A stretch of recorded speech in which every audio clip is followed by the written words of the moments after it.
नमस्कार।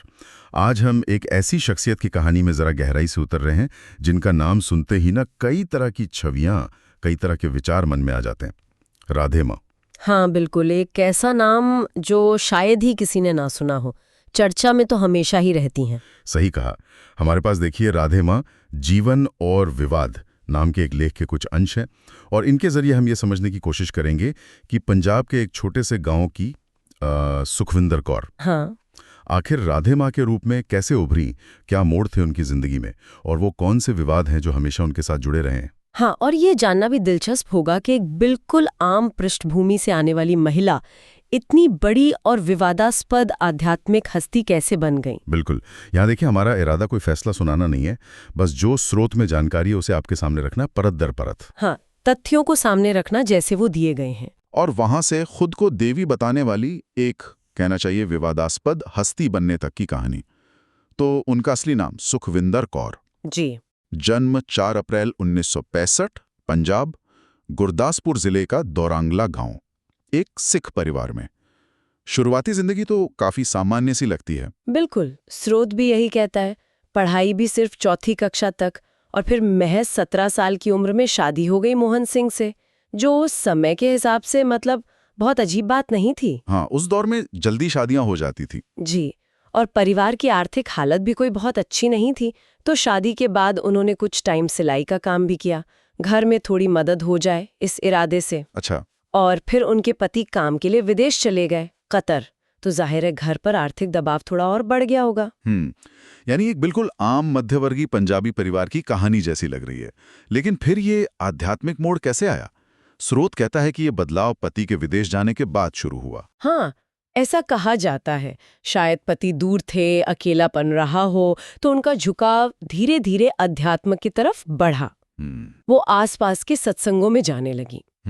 और फिर उनके जो अनुयायी बताते हैं उसके हिसाब से इसी दौरान करीब 20-21 साल की उम्र में उन्होंने महंत रामदीन दास जी से दीक्षा ली। अच्छा, ये होशियारपुर वाले परमहंस डेरा के? जी बिल्कुल वही। और कहते हैं कि यहीं से उनका नाम सुखविंदर कौर से बदलकर राधी माँ पड़ा। तो ये था वो पॉइंट, वो निर्णायक मोड़, सुखविंदर कौर से राधे माँ। लेकिन सिर्फ नाम बदलने से तो पहचान नहीं मिलती, ये प्रसिद्धि कैसे बढ़ी? स्रोत कहता है कि उन्होंने खुद को देवी दुर्गा का अवतार बताना शुरू कर दिया। ये तो बहुत बड़ा दावा है। और ये दावा उन्होंने 1980 और 90s के दशक के दौरान करना शुरू किया। शुरुआत में तो उनका असर पंजाब के कुछ इलाकों तक ही था, जैसे मुकेरियां, होशियारपुर, कपूरथला। छोटे छोटे सत्संग करती थीं। लेकिन जो असली बदलाव आया वो तब आया जब वो मुंबई गईं। हाँ, मुंबई, मायानगरी। वहां आकर उनकी किस्मत कैसे चमकी?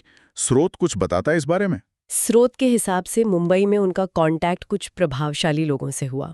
खासतौर पर MM मिठाईवाला परिवार का नाम आता है। अच्छा, हाँ, वो जाने माने मिठाई वाले मुंबई के। जी, वो उनके शुरुआती और बड़े समर्थकों में से थे। तो इन लोगों ने उन्हें एक तरह से बड़ा मंच दिया।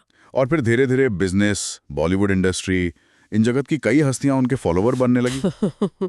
और जब ऐसे बड़े नाम जुड़ते हैं तो फिर खबर तेजी से फैलती है। बिल्कुल, उनकी पॉपुलैरिटी एकदम से बढ़ गई। और इसी के साथ उनकी वो खास इमेज भी बनी है ना, वो चमकीले लाल रंग के कपड़े, भारी भरकम गहने, हाथ में त्रिशूल। हाँ, वो पूरा एक अवतार वाला लुक। बिल्कुल। और उनके दरबार भी होते थे जो काफी भव्य बताए जाते हैं, जहां वो भक्तों को दर्शन देती थी। हाँ, ये इमेज बिल्डिंग का एक बहुत इंटरेस्टिंग केस है।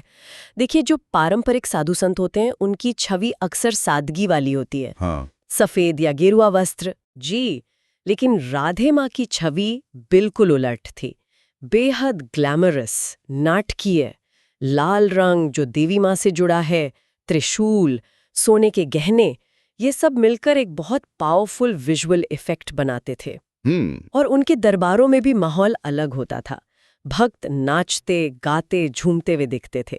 ये स्टाइल मीडिया को भी बहुत अट्रैक्ट करता था। तो क्या ये माना जाए कि ये छवि जानबूझकर बनाई गई थी, मतलब एक खास वर्ग को टारगेट करने के लिए, जैसा कि स्रोत भी इशारा करता है? देखिए, ये कहना तो मुश्किल है कि ये पूरी तरह से सोची समझी स्ट्रैटेजी थी या बस उनकी अपनी स्टाइल थी। पर यह सच है कि इस भव्य नाटकीय छवि ने उन्हें पारंपरिक गुरुओं से अलग खड़ा किया। हाँ, ये तो है। और शायद शहरी अमीर वर्ग के कुछ लोगों को ये चीज अपील भी करती हो, जो आध्यात्म में एक तरह का ग्लैमर या अनुभव ढूंढ रहे हों। स्रोत ये भी बताता है कि उनकी सभाओं में कभी-कभी फिल्मी गानों की धुन पर भजन गाए जाते थे। अच्छा, ये तो काफी अलग बात है पारंपरिक सत्संगों से। हाँ, तो ये मॉडर्निटी और ट्रेडिशन का एक अजीब सा मिक्स था जिसने उनकी पॉपुलैरिटी बढ़ाने में रोल निभाया होगा। दिलचस्प है कि कैसे इमेज और प्रेजेंटेशन किसी आध्यात्मिक हस्ती की पहुंच को इतना प्रभावित कर सकते हैं। लेकिन जहां प्रसिद्धि आई, वहीं विवाद भी साए की तरह पीछे लगे रहे। 2015 का वो मामला याद है, जब उनकी वो मिनी स्कर्ट या छोटी लाल ड्रेस में तस्वीरें वायरल हुई थी। बड़ा हंगामा हुआ था उस पर। हाँ, वो तो बहुत बड़ा विवाद बन गया था। तस्वीरें जैसे ही सामने आईं, उन पे धर्म की आड़ में अश्लीलता फैलाने के, भक्तों की भावनाएं आहत करने के आरोप लगने लगे। कई धार्मिक संगठनों ने, लोगों ने काफी आलोचना की। ये मामला दिखाता है कि हमारे देश में जहां धर्म और परंपरा का इतना गहरा असर है, वहां किसी धार्मिक हस्ती का मॉडर्न या वेस्टर्न कपड़े पहनना कितना सेंसिटिव मुद्दा बन सकता है। हाँ, वो पर्सनल फ्रीडम बनाम पब्लिक एक्सपेक्टेशन वाली बहस छिड़ गई थी। बिल्कुल, वही टकराव था। अच्छा, इस पर राधे माँ या उनके भक्तों की तरफ से कोई सफाई आई थी? स्रोत कुछ कहता है? स्रोत के अनुसार उनके समर्थकों का यही कहना था कि वो तस्वीरें तब की हैं जब वो भक्तों के साथ निजी तौर पर थीं, किसी धार्मिक कार्यक्रम में नहीं। ओके। उन्होंने तर्क दिया कि भाई ये उनकी पर्सनल लाइफ है, उन्हें अपनी पसंद के कपड़े पहनने का हक है। राधे माँ ने खुद भी कहा था कि वो भक्तों के कहने पर ही वो कपड़े पहनती हैं और इसमें कुछ गलत नहीं है।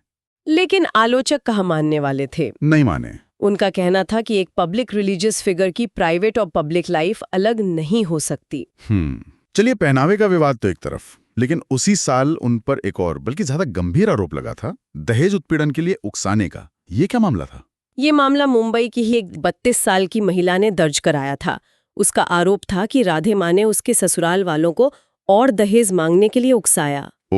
और वहां राधे माँ ने उसके ससुराल वालों का पक्ष लिया। ये तो काफी सीरियस एलिगेशन है। बहुत।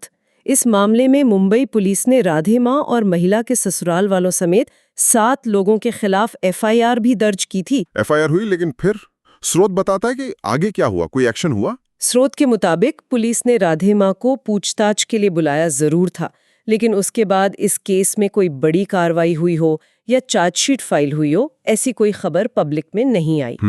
अक्सर ऐसे मामलों में यही होता है, जहां थोड़े प्रभावशाली लोग इन्वॉल्व हों, वहां या तो जांच धीमी हो जाती है या सबूत नहीं मिलते। सही कहा। ये मामला भारत में दहेज की गंभीर समस्या और प्रभावशाली लोगों पर लगे आरोपों की जांच में जो चुनौतियां आती हैं, दोनों तरफ इशारा करता है। बिना ठोस सबूत के आरोप साबित करना बहुत मुश्किल होता है। कई बार मामले कानूनी दांवपेच में फंस जाते हैं। यानी एक गंभीर आरोप, लेकिन नतीजा कुछ साफ नहीं। अच्छा, एक और वाकया था जिसने काफी सुर्खियां बटोरी। वो जब मुंबई पुलिस का एक SHO वर्दी में, हाँ, याद है, उनके सामने बिल्कुल भक्ति भाव में नजर आया था। तस्वीरें वायरल हुई थी उसकी भी। हाँ, वो कांदिवली पुलिस स्टेशन के SHO थे शायद। तस्वीरें आई थी जिनमें वो वर्दी पहने राधे माँ की चौकी पर बैठे थे और राधे माँ उनकी कुर्सी पर बैठी थी। एक और तस्वीर में वो पैर छूते हुए भी दिखे थे। बाप रे। इस पर तो जबरदस्त विवाद हुआ।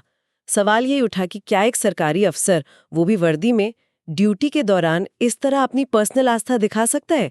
इसे पद का दुरुपयोग माना गया। पुलिस की निष्पक्षता पर सवाल उठे। इस पर डिपार्टमेंट ने कुछ किया था? स्रोत बताता है कि तस्वीरें आने के बाद उस अफसर का तबादला कर दिया गया था और डिपार्टमेंटल इंक्वायरी के आदेश भी हुए थे।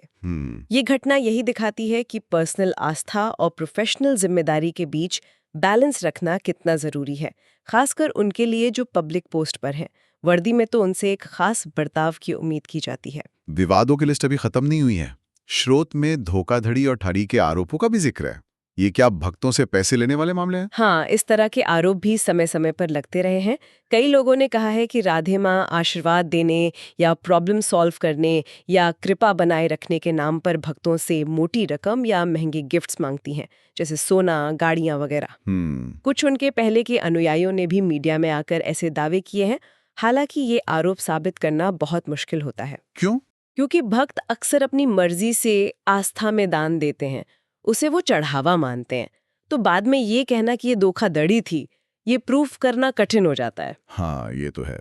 एक बहुत ही ग्रे एरिया है ये, जहां आस्था और पैसे का लेन देन होता है। तो क्या इन आरोपों पर कभी कोई लीगल एक्शन हुआ? स्रोत कुछ बताता है? स्रोत में ऐसी किसी बड़ी कानूनी कार्रवाई या सजा का जिक्र नहीं मिलता जो इन धोखाधड़ी के आरोपों पर हुई हो।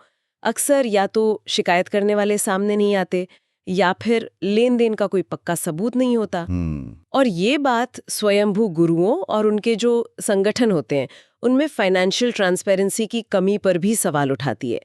जब लाखों करोड़ों का चढ़ावा आता है तो उसका हिसाब किताब कैसे रखा जाता है ये अक्सर साफ नहीं होता और यहीं से विवाद की गुंजाइश बनती है। सही बात है। और फिर उनका नाम बिग बॉस जैसे रियलिटी शोज से भी जुड़ा था। क्या वो कभी गई उसमें? नहीं, गई तो कभी नहीं, हिस्सा नहीं लिया, लेकिन कई सीजन से पहले उनका नाम उछला जरूर था कि वो आ सकती हैं। हाँ, मैंने भी सुना था।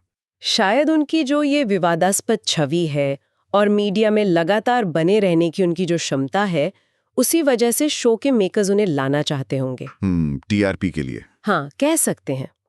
ये दिखाता है कि कैसे विवाद भी किसी इंसान को पॉपुलर कल्चर का हिस्सा बना सकते हैं, भले ही वो नेगेटिव तरीके से ही क्यों ना हो।